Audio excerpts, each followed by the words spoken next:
Rain fell in silver sheets against the cafe window that cold November morning. Inside, the hum of conversation and the scent of roasted coffee beans wrapped the small place in warmth. Among the chatter, a young woman named Lena Morris stood at the counter, clutching a worn wallet with trembling hands. Her morning routine was always the same: one black coffee, no sugar, no cream, cheap, simple, just enough to keep her going before another exhausting shift at the hospital. But that day, something unexpected caught her eye. A man in an old, faded army jacket stood behind her. His posture was straight, but there was a tiredness in his eyes, a faraway look that seemed to belong to someone who had seen too much of life. He fumbled through his pocket, pulling out a few crumpled bills, then sighed when he realized he didn't have enough. There was something about the quiet frustration in his face, something humble, honest, that stirred something inside Lena. Without overthinking it, she stepped forward and told the barista to add his drink to her bill. The soldier blinked, caught off guard. His lips parted as if to protest, but she only smiled softly and said, "Just have a good day, okay?"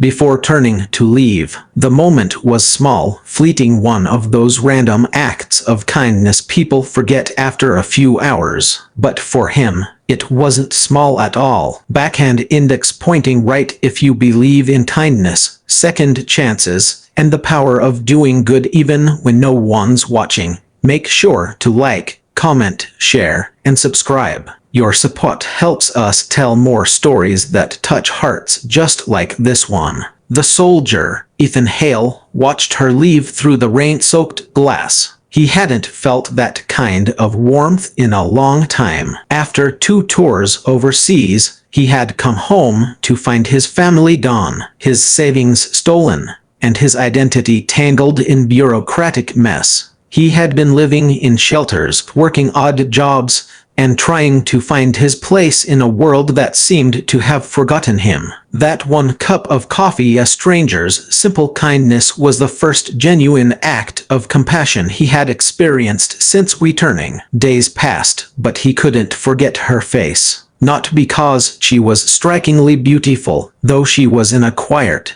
unpolished way, but because she had seen him, truly seen him, when no one else did. He started visiting the cafe every morning, hoping he might run into her again. And one cold morning, fate gave him that chance. Lena walked in, exhausted from a double shift, still in her scrubs. When their eyes met, recognition flickered between them, and she smiled. He thanked her properly this time, introducing himself as Ethan. She just laughed softly and said, "It was just a cup of coffee." But for Ethan, it had been something more. It was a reminder that maybe the world still had good people in it. They began to talk, a few minutes here and there between her work and his job searches. He learned she was a nurse struggling to pay off student loans, caring for her little brother since their parents passed away. She learned he was a soldier trying to rebuild from the ashes of a life he'd lost. 2 broken souls finding comfort in small conversations over coffee and rain. As weeks turned into months, they became a quiet constant in each other's lives. Lena would sometimes sneak an extra muffin onto his tray.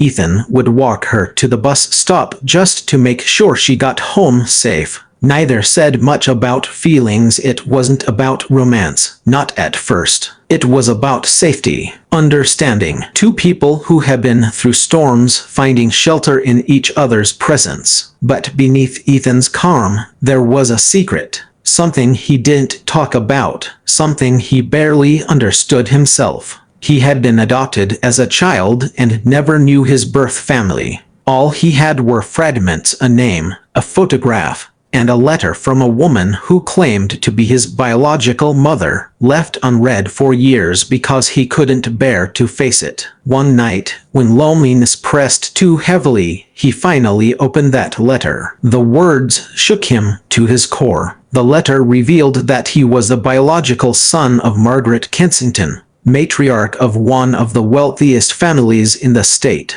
He had been taken away as a baby under complicated circumstances, legal battles, secrecy, lies. The Kensington fortune was vast, but it was also cursed with pride and estrangement. And now, years later, he was the last living heir. The letter included contact information for a lawyer who had been searching for him for years. But he had never believed it was real until that moment. Ethan sat for hours staring at the letter, thinking of Lena, of the quiet life they had built around simple things: coffee, laughter, the shared silence of people who didn't need words to feel connected. And he felt torn between two worlds: the humble, human life he knew, and the unimaginable world waiting for him beyond that letter. The next morning, he disappeared.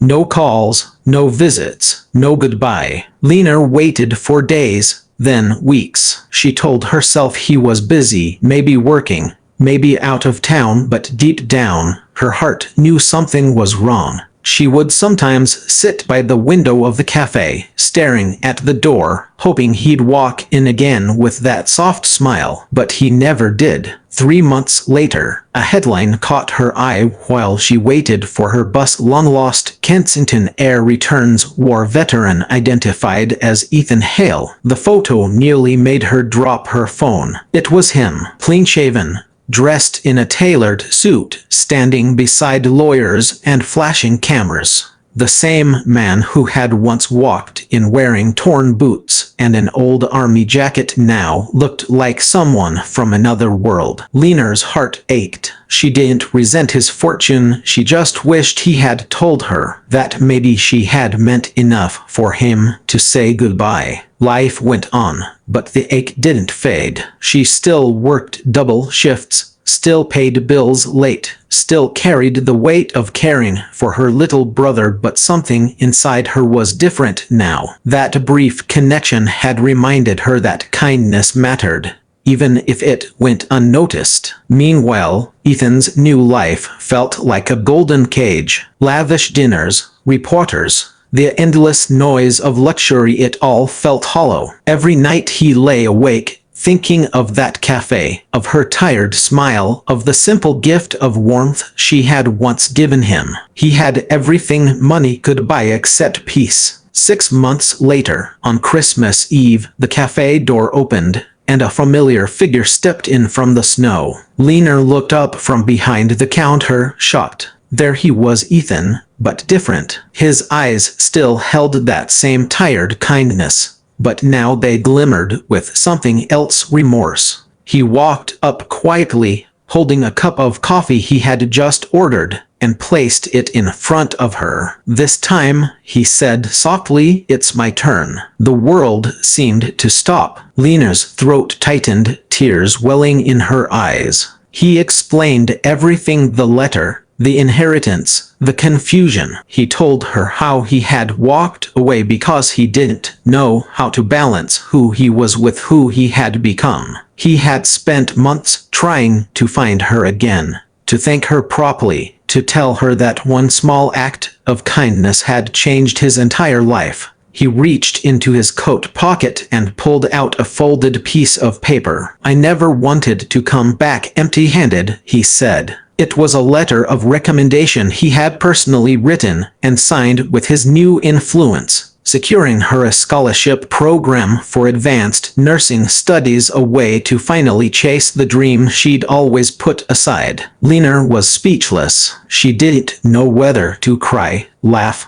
or hug him. But when he smiled and said, "You gave me hope when I had nothing. Let me give something back," her heart finally broke in the best possible way. From that day on, they stayed in touch, not because of money or guilt, but because their souls had recognized something real in each other. Ethan used his resources to start a foundation for veterans in Lena's name, to help others find their footing after war. And Lena continued to work, but now with purpose, knowing that kindness truly did ripple farther than she could ever imagine. Years later, when people asked Ethan about the turning point in his life, He didn't mention the inheritance or the lawyers. He always smiled and said it started with a cup of coffee and a stranger who believed in kindness. Backhand index pointing right. If this story touched your heart, please like, share, and subscribe. Every little act of engagement helps us keep sharing stories of hope, love, and second chances. Speech balloon. Before you go, tell us in the comments, have you ever done something kind for a stranger without realizing how much it might mean? We'd love to hear your story. And as the last words fade, imagine that warm cafe again, the smell of coffee, the hum of rain outside, and remember, one small act of kindness can change someone's entire world, sometimes even your own.